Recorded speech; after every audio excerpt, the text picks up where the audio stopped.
Hi hello ನಮಸ್ಕಾರ ಸ್ನೇಹಿತರೆ, welcome back to my new vlog. ಎಲ್ಲರೂ ಹೇಗಿದ್ದೀರಾ? ಬನ್ನಿ ಇವತ್ತಿನ ವಿಡಿಯೋನ ಸ್ಟಾರ್ಟ್ ಮಾಡೋಣ. ಅದಕ್ಕೂ ಮುಂಚೆ ನನ್ನ ಈ ವಿಡಿಯೋನ ನೀವು ಫಸ್ಟ್ ಟೈಮ್ ನೋಡ್ತಿದ್ರೆ ಪ್ಲೀಸ್ ಸಬ್ಸ್ಕ್ರೈಬ್ ಮಾಡಿ, ಶೇರ್ ಮಾಡಿ, ಕಮೆಂಟ್ ಮಾಡಿ. ಬನ್ನಿ ಸ್ನೇಹಿತರೆ, ಈ ವಿಡಿಯೋನ ಸ್ಟಾರ್ಟ್ ಮಾಡೋಣ. ನಾನಿವತ್ತು ನಿಮ್ಮನ್ನು ಒಂದು ಒಳ್ಳೆ ದೇವಸ್ಥಾನಕ್ಕೆ ಕರ್ಕೊಂಡು ಹೋಗ್ತಾ ಇದ್ದೀನಿ ಸ್ನೇಹಿತರೆ. ಅದು ಯಾವ ದೇವಸ್ಥಾನ, ಎಲ್ಲಿದೆ, ಏನು ಅಂತ ಈ ವಿಡಿಯೋದಲ್ಲಿ ಫುಲ್ ಡೀಟೇಲ್ ತೋರಿಸ್ತೀನಿ. ಈ ವಿಡಿಯೋ ಎಲ್ಲೂ ಸ್ಕಿಪ್ ಮಾಡಿದಿರ ನೋಡಿ ಕೊನೆವರೆಗೂ. ಬನ್ನಿ ಸ್ನೇಹಿತರೆ. ಇನ್ನೊಂದು ವಿಷಯ ಏನು ಅಂದರೆ, ನಾನು ಕೂಡ ಸೋಷಿಯಲ್ ಮೀಡಿಯಾದಲ್ಲೇ ನೋಡಿ ನಾನು ನಿಮ್ಮನ್ನು ಈ ದೇವಸ್ಥಾನಕ್ಕೆ ಕರ್ಕೊಂಬರ್ತಾ ಇದ್ದೀನಿ ಸ್ನೇಹಿತರೆ. ಬನ್ನಿ ಆ ದೇವಸ್ಥಾನದ ಹತ್ರ ಹೋಗಿ ಆಮೇಲೆ ಸಿಗ್ತೀನಿ.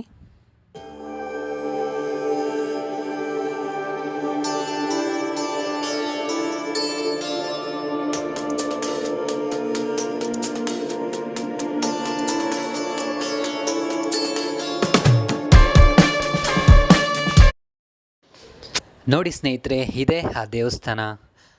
ಅಷ್ಟಕ್ಕೂ ಇದು ಯಾವ ದೇವಸ್ಥಾನ ಅಂದ್ಕೊಂಡ್ರಾ? ಇದೇ ಶ್ರೀ ರೇಣುಕಾ ಯಲ್ಲಮ್ಮ ದೇವಿ ದೇವಸ್ಥಾನ. ಇದು ಇರುವುದು ದೊಡ್ಡಬಳ್ಳಾಪುರ ತಾಲೂಕಿನ ದೊಡ್ಡಬೆಳವಂಗಲ ಹತ್ತಿರ ಇರುವಂಥ ಅಜ್ಜನಕಟ್ಟೆಯಲ್ಲಿ ಸ್ನೇಹಿತರೆ. ಇವತ್ತು ಸಿಕ್ಕಾಪಟ್ಟೆ ಜನ ಇದ್ದಾರೆ ಸ್ನೇಹಿತರೆ. ಯಾಕೆ ಅಂತ ಕೇಳಿದ್ದಕ್ಕೆ, ಇವತ್ತು ಅಮಾವಾಸ್ಯೆ ಪೂಜೆ ಇದೆ. ಸೊ ಅಮಾವಾಸ್ಯೆ ಇರುವುದರಿಂದ ಇಲ್ಲಿ ಮೊರೆ ನೀರು ಅಂತ ಹಾಕ್ತಾರೆ ಸ್ನೇಹಿತರೆ. ಆ ಮೊರೆ ನೀರು ಯಾಕೆ ಹಾಕ್ತಾರೆ, ಏನಕ್ಕೋಸ್ಕರ ಹಾಕ್ತಾರೆ ಎಲ್ಲ ತಿಳಿಯೋಣ ಸ್ನೇಹಿತರೆ. ಈ ವಿಡಿಯೋ ಕಂಟಿನ್ಯೂ ಮಾಡಿ, ಎಲ್ಲೂ ಸ್ಕಿಪ್ ಮಾಡಬೇಡಿ. ನೋಡಿ, ಇವಾಗ ಅಮ್ಮನ್ನ ಆಚೆ ಕರ್ಕೊಂಬರ್ತಾ ಇದ್ದಾರೆ. ಈಗ ಮೊರೆ ನೀರು ಹಾಕ್ಸೋದಕ್ಕೆ ಅಮ್ಮನ್ನ ಎಲ್ಲ ರೆಡಿ ಮಾಡಿದ್ದಾರೆ.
ಎಲ್ಲಮ್ಮ ಅಮ್ಮ, ಓ ಜಗದಮ್ಮ ಅಮ್ಮ, ಓ ರೇಣುಕಮ್ಮ ಬಾಮ್ಮ. ಅಮ್ಮ ಓ ಎಲ್ಲಮ್ಮ ಅಮ್ಮ, ಓ ಜಗದಮ್ಮ ಅಮ್ಮ, ಓ ರೇಣುಕಮ್ಮ ಬಾಮ್ಮ. ಸವದತ್ತಿ ಶಕ್ತಿ ನೀ ನೀಡು ಮುಕ್ತಿ, ಆದಿಶಕ್ತಿ ಪರಾಶಕ್ತಿ ಮಹಾಶಕ್ತಿ. ಶಿವಶಕ್ತಿ ಆದಿಶಕ್ತಿ ಸರ್ವಶಕ್ತಿ ನೀನು, ನೂರಾರು ರೂಪ ತಾಳಿ. ನೋಡಿ, ಇಲ್ಲಿ ಮೊರೆ ನೀರು ಹಾಕ್ಸೋದಕ್ಕೆ ಎಲ್ಲ ಬಿಂದಿಗೆಗಳಲ್ಲಿ ಎಲ್ಲ ರೆಡಿ ಮಾಡ್ತಾ ಇದ್ದಾರೆ. ಬನ್ನಿ ಯಾವ ಥರ ಹಾಕ್ತಾರೋ ನೋಡೋಣ.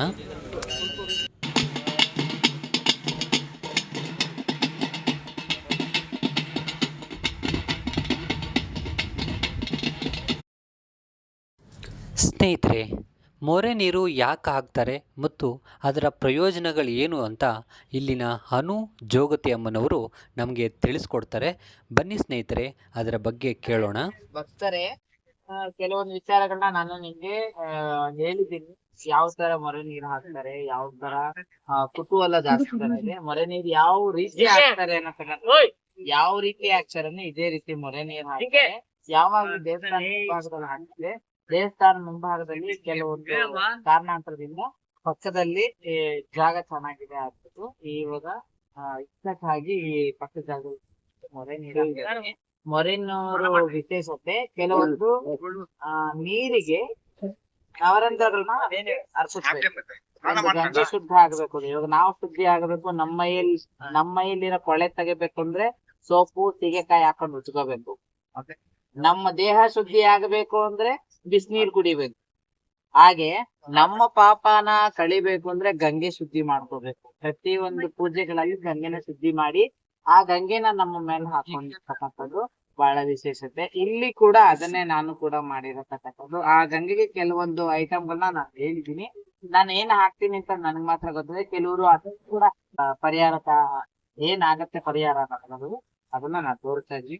ಇಷ್ಟು ಜನ ಏನ್ ಕೂತಿದ್ದಾರೆ, ನೀವು ಫಸ್ಟ್ ಒಂದು ಹಳೆ ವಿಡಿಯೋದಲ್ಲಿ ನೋಡ್ಬೇಕು. ಹಳೆ ವಿಡಿಯೋದಲ್ಲಿ ಒಂದೇ ಲೈನ್ ಕುಂಡಿಸ್ತಿದೆ. ಇವಾಗ ಇದು ಎರಡೇ ಲೈನ್. ಎಷ್ಟು ಜನ ಲೈನ್ ಅಲ್ಲಿ ಕೂತಿದ್ದಾರೆ ಅಷ್ಟು ಜನಕ್ಕೂ ಕೂಡ ಮೊರೆ ನೀರು ವ್ಯವಸ್ಥೆ ಆಗಿರ್ತಕ್ಕಂಥದ್ದು. ಸಾಲದಿದ್ದಕ್ಕೆ ಒಂದು ತೆಂಗಿನಕಾಯಿ ಒಂದು ನಿಂಬೆಹಣ್ಣು. ಕೆಲವ್ರು ಹೇಳ್ತಾರೆ ಅವ್ರ ತಲೆ ಮೇಲೆ ಕಾಯಿ ಹೊಡಿಬೇಕು, ಅವ್ರ ತಲೆ ಮೇಲೆ ನಿಂಬೆಹಣ್ಣು ಕೊಯ್ಬೇಕು. ದೇವ್ರು ಹೇಳಿರೋದು ಕಾಯಿ ತಗೊಂಡ್ ನಮ್ ತಲೆ ಮೇಲೆ ಹೊಡ್ಕೊ ಅಂತ ಅಲ್ಲ. ಕಾಯಿನ ಕಾಯಾಗಿಡ್ಬೇಕು. ಕಾಯಿ ಏನು ಒಂದು ಶಕ್ತಿ. ಅದು ಒಂದು ನಮ್ಮ ಹಿಂದೂ ಆಗಿನ ಪುರಾತನ ಕಾಲದಿಂದ ಒಂದು ತೆಂಗಿನಕಾಯಿ ಒಂದು ಬಾಳೆಹಣ್ಣು ಇಟ್ಟು ಪೂಜೆ ಕೊಡ್ತೀನಿ. ಆ ಕೈಯಲ್ಲಿ ಕೊಟ್ಟಾಗ ತೆಂಗಿನಕಾಯಿ ಒಳಗಡೆ ಮುಕ್ಕಣ್ಣೇಶ್ವರ ಇರತಕ್ಕಂಥದ್ದು. ಅವರ ಪ್ರಾರ್ಥನೆ ಆ ಕಾಯಿಗೆ ಸಲ್ಲಿಸ್ಬೇಕು. ಅದ್ರ ಮೇಲೆ ಒಂದು ಚಿಕ್ಕದು ನಿಂಬೆಹಣ್ಣು. ಎಲ್ಲಾ ಕಾರ್ಯಕ್ಕೂ ಸಿದ್ಧಿಯಾಗಿರ್ತಕ್ಕಂಥದ್ದು ಒಂದು ಸಿದ್ಧಿ ಅಂದ್ರೆ ಒಂದು ಗಣಪತಿ ಲೆಕ್ಕಾಚಾರವಾಗಿರತಕ್ಕಂಥದ್ದು. ನಿಂಬೆಹಣ್ಣನ್ನು ಅದ್ರ ಮೇಲೆ ಕೊಡ್ಬೇಕು.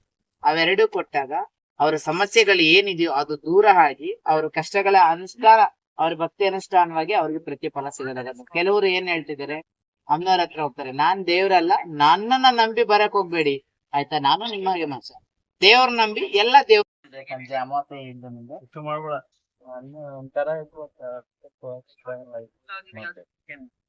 ಇವಾಗ ಮಾಡ್ತೀಯಾ? ಎಣ್ಣೆ ಬೇಕಾ? ಎಣ್ಣರು ಬೇಕು.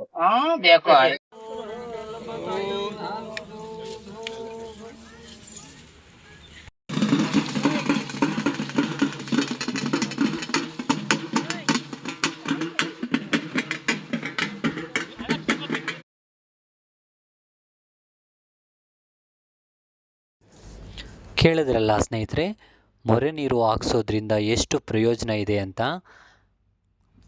ಜಗದಮ್ಮ ಅಮ್ಮ ಓ ರೇಣುಕಮ್ಮ ಬಾಮ್ಮ, ಅಮ್ಮ ಓ ಎಲ್ಲಮ್ಮ ಅಮ್ಮ ಓ ಜಗದಮ್ಮ ಅಮ್ಮ ಓ ರೇಣುಕಮ್ಮ ಬಾಮ್ಮ. ಸವದತ್ತಿ ಶಕ್ತಿ ನೀ ನೀಡು ಮುಕ್ತಿ, ಆದಿಶಕ್ತಿ ಪರಾಶಕ್ತಿ ಮಹಾಶಕ್ತಿ. ಶಿವಶಕ್ತಿ ಆದಿಶಕ್ತಿ ಸರ್ವಶಕ್ತಿ ನೀನು, ನೂರಾರು ರೂಪ ತಾಳಿ ಭೂಮಿಗೆ ಬಂದೆ ನೀನು. ಸವದತ್ತಿ ಗುಡ್ಡದಲ್ಲಿ ಕುಳಿತ ತಾಯಿ ನೀನು. ಇನ್ನೊಂದು ವಿಷಯ ಏನು ಅಂದರೆ, ಇಲ್ಲಿ ಕುಡಿತದ ಚಟವನ್ನು ಬಿಡಿಸ್ತಾರೆ ಸ್ನೇಹಿತರೆ.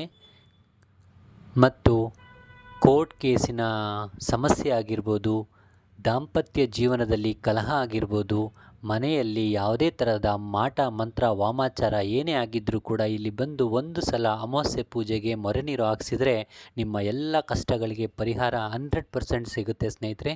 ನೀವು ಬನ್ನಿ, ನಿಮ್ಮ ಸ್ನೇಹಿತರನ್ನು ಕರೆತನ್ನಿ. ಈ ವಿಡಿಯೋ ನೋಡಿದಂಥ ಎಲ್ಲ ನನ್ನ ಸ್ನೇಹಿತರಿಗೆ, ನನ್ನ ಸಬ್ಸ್ಕ್ರೈಬರ್ಸ್ಗೆ ಒಳ್ಳೆಯದಾಗಲಿ ಅಂತ ಹೇಳ್ತಾ ಮುಂದಿನ ವಿಡಿಯೋದಲ್ಲಿ ಸಿಗೋಣ ಸ್ನೇಹಿತರೆ. ಅಲ್ಲಿವರೆಗೂ ಟೇಕ್ ಕೇರ್.